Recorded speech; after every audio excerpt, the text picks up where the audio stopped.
Hola muchachos, vamos a ver hoy día una pregunta tipo examen uni, ¿ya? Una de las famosas preguntas uni sobre un tema que también viene bastante en admisión, la República Aristocrática. Bien, no te olvides que en estos temas de República Aristocrática, ¿ya? Es historia del Perú del siglo XX, ¿ya? Y no hay que olvidar también que en todo tema como este del Perú hay que recordar siempre sus características del tema, ¿ya? Por ejemplo, no te olvides que la República Aristocrática de inicio del siglo XX era un Perú con diferentes tipos de recursos, ¿bien? Diferentes tipos de actividades económicas. Por ejemplo, la minería de petróleo y cobre, por ejemplo, la agroexportación de azúcar y algodón, la ganadería de las lanas y la extracción de caucho de la selva del Perú. No olvidar también que en esta época el Perú tenía territorios que ya hemos perdido: la selva norte, la selva central de Madre de Dios y la zona de Arica, ¿no? Entonces, quiere decir que en esta época teníamos conflictos limítrofes con varios países, ¿bien? No olvidar también que en esta época, ¿ya? En esta época éramos 2 millones de personas, 2 millones de habitantes en el Perú, ¿no? Y dentro de esos 2 millones se encontraban la oligarquía agroexportadora, dueños de las haciendas de azúcar y algodón, se encontraban los gamonales, que eran los productores de lana de la sierra, se encontraban también los obreros, porque en esta época empiezan a establecerse las primeras fábricas en el Perú, y también se encontraban la mayoría de peruanos, que eran los indígenas, el sector marginado, ¿bien? Ahora, aparte de estas características, no te debes olvidar, ¿ya? No hay que olvidarnos también que durante la época de República Aristocrática algo estaba pasando en el mundo. Y la UNI pregunta bastante de esto, ¿no? O sea, por ejemplo, si nos dicen, ¿no? Si la República Aristocrática se estaba desarrollando durante las 2 primeras décadas del siglo XX, ¿qué estaba pasando en esos años al mismo tiempo en el mundo? En el mundo se estaba desarrollando la Primera Guerra Mundial, o también conocida como la Gran Guerra, ¿eh? En ese sentido, hay que considerar lo que está pasando en el mundo para entender lo que va a pasar en el Perú, ¿bien? O sea, por ejemplo, cuando empiece la Guerra Mundial o cuando esté cerca de estallar la Guerra Mundial, una guerra de ese tipo consume recursos, ¿no? Consume materias primas, ¿no? No te olvides que en esa época se usan las armas nuevas de esa época, los submarinos, ¿no? Los vehículos motorizados, los primeros aviones, ¿eh? Y todo eso requiere materias primas como petróleo, materias primas como caucho, materias primas como el cobre para los motores, ¿no? O también, por ejemplo, lanas y algodón para los uniformes de los millones de soldados de las trincheras, y el azúcar, que era un alimento básico, ¿no? ¿Me entiendes? Entonces, todos esos productos que el Perú tenía en esa época se exportan a la guerra. Por lo tanto, la Guerra Mundial nos ayuda a entender lo que va a pasar en el Perú en esta época, ¿bien? Ahora, no debes olvidar también lo siguiente: en la UNI a veces nos piden fechas, ¿ya? A veces nos piden fechas. Hay que ubicarnos en la época primero, hay que ubicarnos en la época. La República Aristocrática, ¿cuándo empezó? En 1895, ¿ya? ¿Y cuándo acabó? Acabó en 1919. En ese sentido, para entender esta República Aristocrática, hay que recordar qué pasó antes y hay que recordar también qué va a pasar después, ¿no? Hay que recordar qué ha pasado antes de la República Aristocrática y después cuál va a ser la gran conclusión. ¿Qué pasó antes de la República Aristocrática? Fácil. Antes de la República Aristocrática, en el Perú, ¿ya? Antes del siglo XX en el Perú, a fines del siglo XIX, se desarrollaba un periodo de la historia del Perú conocido como el segundo militarismo. Eso fue a fines del siglo XIX, ¿no? El segundo militarismo, a fines del siglo XIX, un periodo de la historia del Perú que le dio fin al siglo XIX. ¿Bien? Se acaba el segundo militarismo, se van los presidentes militares, como Cáceres en esa época, y vienen los presidentes civiles. Y los presidentes civiles son la oligarquía agroexportadora, y esos oligarcas son la aristocracia. ¿Bien? Como se van los militares y vienen los civiles, a esta época de la aristocracia le llaman el segundo civilismo, ¿ya? Es el otro nombre que le dan a esta época, el segundo civilismo, ¿no? ¿Y por qué le llaman segundo civilismo, dirás tú? Recuerda que los oligarcas, ¿no? Los civilistas ya han gobernado antes, ya. los miembros del famoso partido civil, que son los oligarcas, ya han gobernado antes de la guerra del salitre. Por lo tanto, ese fue el primer civilismo y este es el segundo civilismo, también llamado república aristocrática. ¿Y qué va a pasar después de este segundo civilismo o república aristocrática? Después de este civilismo vendrá uno de los gobiernos más largos de la historia del Perú, el oncenio de Leguía. El oncenio de Leguía, ¿no? Una época muy especial que también viene en admisión, muchachos. ¿Ya? Pero nos interesa esto de acá, el segundo civilismo o república aristocrática en la época de la Guerra Mundial. ¿Bien? Y fíjate, ¿eh? Para responder nuestra pregunta de hoy, vamos a mencionar durante la república aristocrática o segundo civilismo, quiénes fueron los gobernantes del Perú de esa época. ¿Quiénes fueron los gobernantes del Perú de esa época? ¿Bien? Ahora fíjate, ¿eh? En la república aristocrática, los presidentes, ¿ya? Los presidentes vivieron dos momentos, ¿ya? Durante la república aristocrática, los presidentes de esa época vivieron dos momentos. Durante la república aristocrática, hubo una época de auge en que la oligarquía empezó a gobernar, se empezaron a beneficiar ellos mismos y se desarrollaron como el grupo poderoso del Perú. ¿Eh? Esa fue la primera época de la república aristocrática, desde 1895 hasta 1912. ¿Ya? Fue la primera época, los primeros años de esta república aristocrática, donde los oligarcas alcanzan gran poder en el Perú, ¿no? Sin embargo, a partir de 1912 hasta 1919, o sea, hasta el fin de la república aristocrática, les va a sobrevivir a los oligarcas, les sobreviene una época de crisis. Una época de crisis, donde los oligarcas van a empezar a perder el poder que han acumulado. Tanto así, que al final van a perder el gobierno y va a venir otra época sin oligarcas. ¿Bien? El oncenio de Leguía. ¿Sí? Muy bien.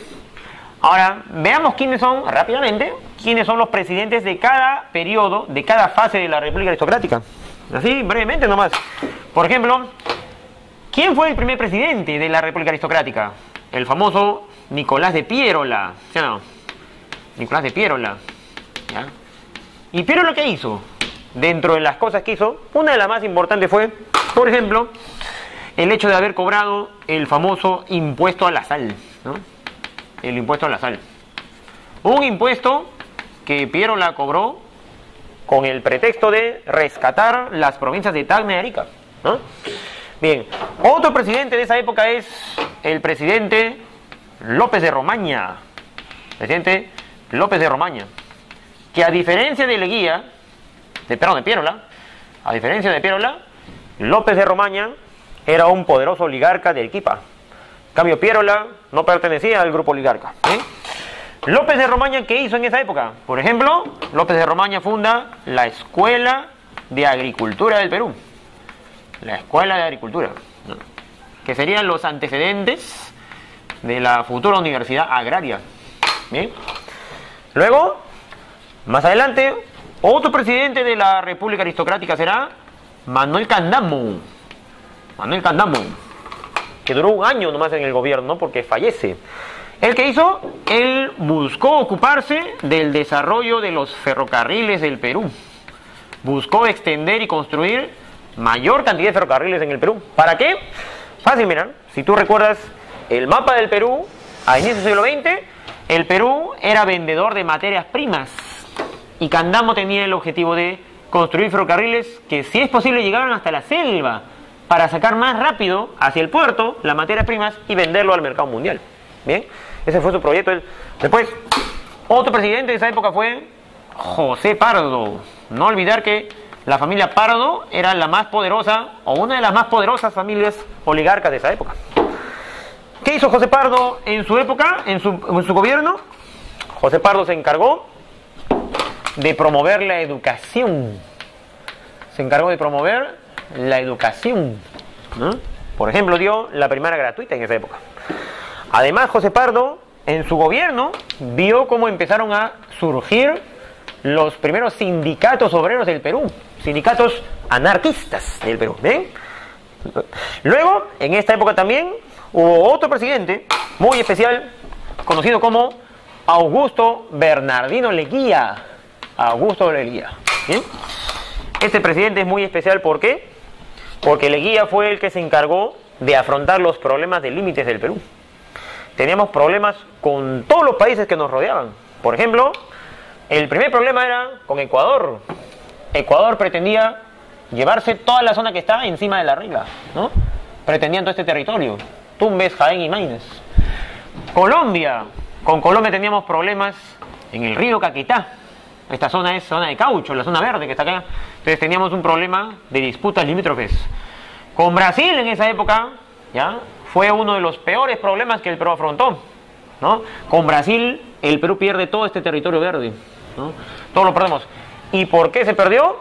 Porque la población de Brasil empezó a poblar durante años esta zona, que es conocida como el Alto Yurúa. ¿Bien? Es una zona de la selva, ¿no? Que ya no tenemos. Y se perdió porque los brasileros lo poblaron primero que los peruanos. ¿Bien?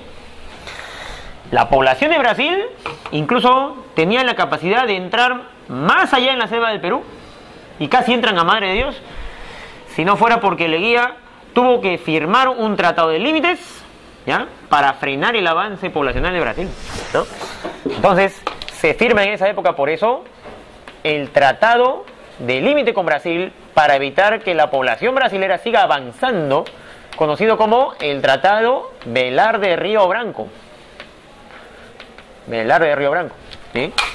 Es por esa razón que Brasil se lleva ese territorio y el Perú queda aquí, ¿no? En esta frontera, ¿no? Perdemos el territorio, ¿bien? Entonces, en esta época la oligarquía empieza a reforzarse con estos presidentes, se convierte en un grupo poderoso. Sin embargo, en una segunda fase de la República Aristocrática, los siguientes gobiernos van a evidenciar la crisis de los oligarcas. ¿Y quiénes son los presidentes de esta época de crisis? Por ejemplo, el presidente Billinghurst. Guillermo Billinghurst. Él no era oligarca, él era el enemigo de los oligarcas y les quitó la presidencia a los oligarcas, ¿no? Y lo hizo ofreciendo comida barata a la población para que voten por él, ¿no? Ofrecía pan barato y grande, por eso le llamaban el pan grande, ¿no? Un gobierno populista. Luego, como este personaje no era oligarca, los oligarcas lo sacan por golpe de Estado, ¿no? Porque afectaba sus intereses. ¿Y a quién usaron para darle golpe de Estado a Billinghurst? A un militar llamado Benavides, Oscar Ricardino Benavides. ¿Bien? Él dio el golpe de Estado a Billinghurst, ¿no? Lo sacó. ¿Bien? Durante la época de Benavides, durante esa época, en el mundo estalla la Primera Guerra Mundial. Y como es una guerra mundial, todos los países del mundo, o la mayoría de países, participa de una manera u otra. Y es por eso que el Perú también tenía que decidir su participación en esta guerra, ¿no? Es por esa razón que durante el siguiente gobierno, es decir, el segundo gobierno de José Pardo, porque ya había gobernado una vez, durante el segundo gobierno de José Pardo, el Perú entra a la guerra, e incluso seguramente te habrán contado que el Perú declaró la guerra a Alemania, ¿no? El Perú entra a la guerra a vender sus materias primas. El Perú entra a la guerra a vender su petróleo, a vender su azúcar, a vender su algodón, a vender sus lanas, caucho. Y es por esa razón que el Perú en esa época vivió una época de aumento de las ventas o aumento de las exportaciones. El boom exportador. ¿Bien? Entonces, ese es el último gobierno de la República Aristocrática. Luego uno de estos presidentes, ¿ya?, traicionará a su grupo y los sacará a los oligarcas por golpe de Estado. Leguía, ¿no?, le da golpe de Estado a Pardo y se convierte en presidente durante 11 años en el Perú. Y como Leguía gobernó sin la oligarquía, a ese Perú del oncenio le llamaron la Patria Nueva, ¿no? Y le llamaron así porque ya no iban a gobernar los oligarcas, era un Perú nuevo, Patria Nueva, ¿no? Entonces, con esta información, ahora sí podemos marcar la respuesta a nuestra pregunta. ¿Qué nos plantea la pregunta tipo examen de admisión de la UNI? Vamos a ver. ¿Cuál de las alternativas corresponde al periodo conocido como la República Aristocrática en el Perú? Ahora vamos a ver cuál es verdadera y cuál es falsa. Cáceres firma el contrato Grace. Esa es falsa, ¿cierto? ¿Por qué? Porque Cáceres firma el contrato Grace en el segundo militarismo, ¿no? Cáceres es presidente militar. Entonces, él gobernó 2 veces incluso durante el segundo militarismo. Entonces, no está relacionado con nuestro tema. Contrato Grace, ¿no? En otra época anterior. ¿Sí? Entonces, la 1 no es. El Tratado Velar de Río Branco. Ese sí, ¿cierto? Porque con ese tratado perdimos esta zona verde con Brasil, ¿no?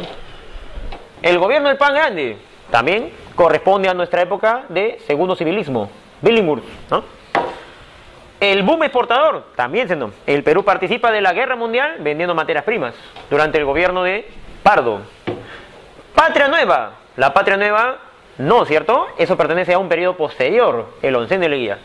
Por lo tanto, nuestras alternativas correctas son boom exportador, gobierno de Pan Grande y el Tratado Velar de Río Branco. 2, 3 y 4.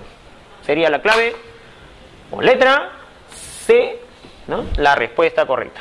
2, 3 y 4. ¿Bien? Esa sería nuestra pregunta de examen de admisión de la UNI, ¿no? Del día de hoy.